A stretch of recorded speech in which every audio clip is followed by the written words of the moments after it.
Welcome to Penrose Learning, where we make understanding easy. You start by confirming capacity and a quick visual check. This prevents overload and slippage.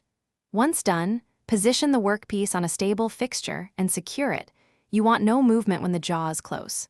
Make sure the gripper's center line matches the load center and adjust jaw opening to roughly 1/2 to twice the part thickness so gripping force distributes evenly.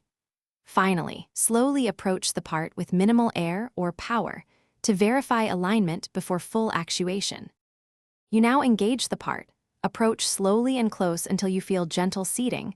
This prevents jamming and allows you to judge contact points. Once seated, adjust the gripper's force or air pressure to the recommended spec so you have enough hold without deforming the part.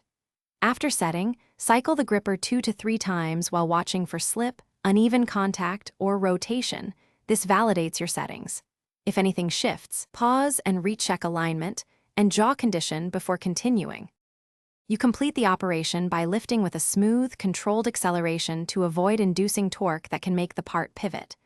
During transfer, watch for any yaw or tilt and adjust motion profile if needed. When placing, lower until the part touches the support, then open the jaws fully, never release midair. If you encounter slip or shifting, stop immediately, reduce lift speed, incrementally increase grip force, and inspect jaw surfaces for debris or wear. That quick check off.